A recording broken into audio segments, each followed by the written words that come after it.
Well, see, this is where you're wrong. I'm replying because I have a reply already. My other video hasn't even fully uploaded yet. The literal profession of an intelligence person is to commit conspiracies. That's their entire job, is to enact, participate in, and construct conspiracies. All these revelations that we had during the Bush era and the Obama era apparently have been wiped clean because I can't even say it I can't even say it without laughing about it. Have apparently been wiped clean. And we have a clean slate that none of that ever existed because some guy from New York got elected.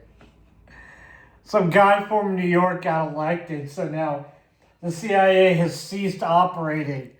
The economic hitman no longer exists. Actual hitmen no longer exist.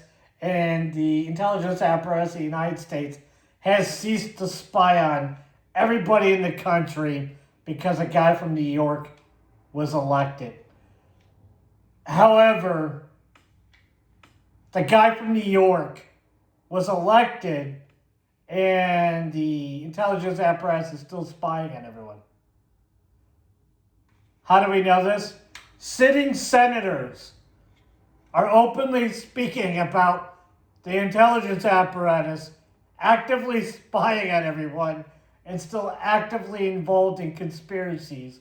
We just heard from a former CIA agent, a field agent, who was in prison, came out because of a confessional in the early 2020s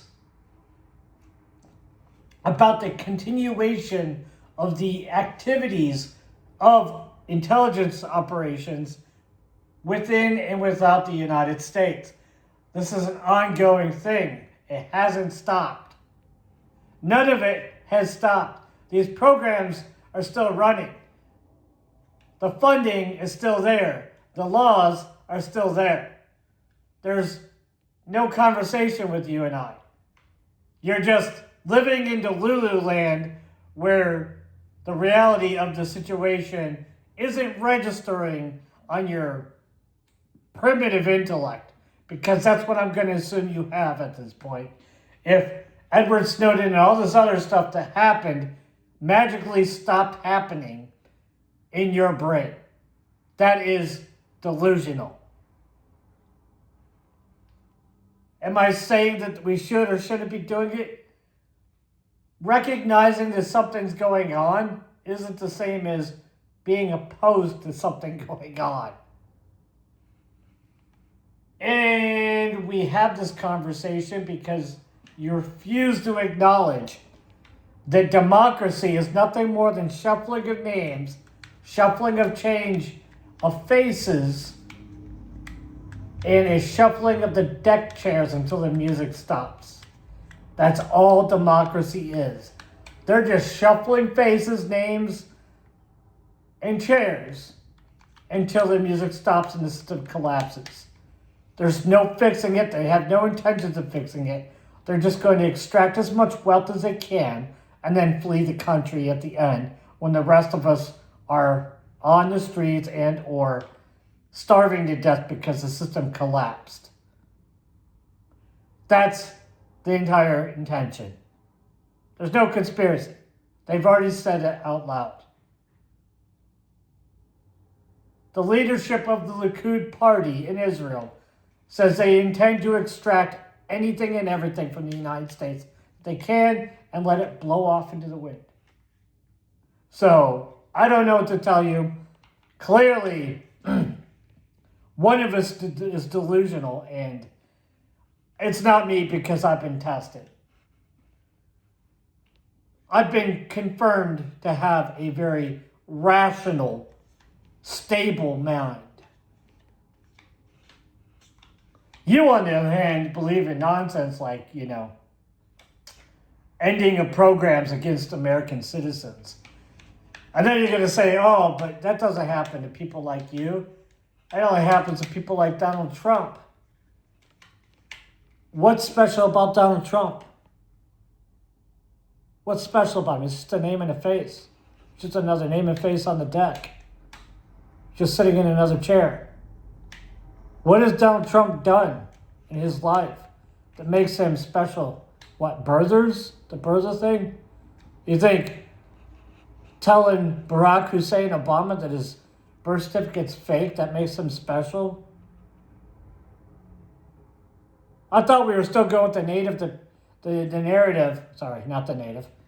The narrative that people who believed that Barack Hussein Obama wasn't born in the United States and Hawaii must be crazy and mentally ill. I thought that was the story. Not that Donald Trump was a threat because he openly spoke about it back in 2012. So where are we now? Who's the crazy person now? You or Donald Trump? Which one of you? Because the opposite side of what you're saying is to assume that Donald Trump is nuts because he used to think that Barack Hussein Obama was an illegal immigrant with fake birth certificate and papers, which, by the way, is 100% believable. 100% believable. If you don't understand why it's 100% believable, his own brother said it was true. The man's own brother said it was true. You think his own brother was lying about him? Like, I don't know. You tell me. You're the one that said they were Delulu. If the current sitting president said it and he's been president twice, are you questioning him? And if you think that the current president sitting is, your guy and he used to say that, and that I must be crazy for saying that, yeah, indeed, it's completely possible because conspiracy theories. And then you deny the fact that his own brother, Barack Hussein's own brother, even said that he was born in Kenya. Okay. I have a massive smile on my face. I'm not going to show it to you because I don't feel like reaching over to my phone and showing it to you. I'm too busy relaxing on a Sunday afternoon. But yeah. I certainly hope that's right up your alley with that conspiracy theory talk, because we're in an unknown territory where all of the conspiracy theories that used to be conspiracy theories 15 years ago have shown to either be true 100% or are true and we haven't proven it yet. So, in a court of law, it takes witness testimony, correct?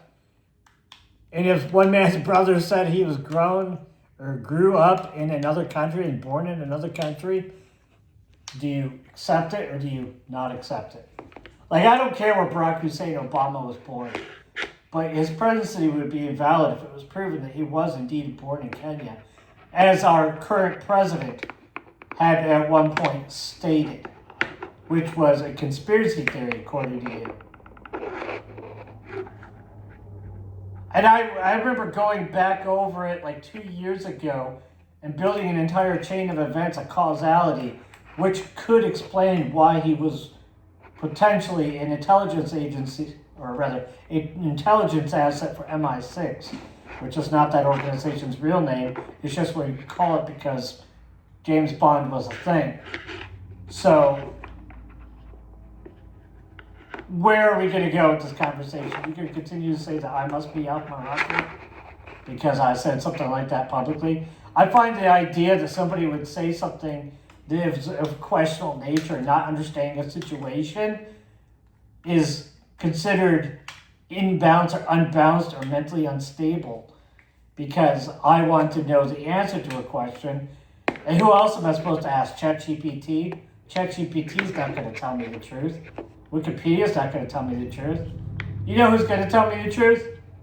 Probably a former intelligence agent, because nobody would believe him because he'd be already be discredited in his former stats. But he'll probably know the truth at a greater, higher potential probability of positive and being correctness and being right than you would. But, you want to talk about conspiracy theories. Yeah, I don't care. Oh, every girl's not going to want me because of conspiracy theories. That's a conspiracy too. You're conspiring to sabotage my future my social future, my social life. Not that I have one, because I've basically become a recluse living on my own with nobody to speak to. So now I just make crazy videos about conspiracy theories on YouTube.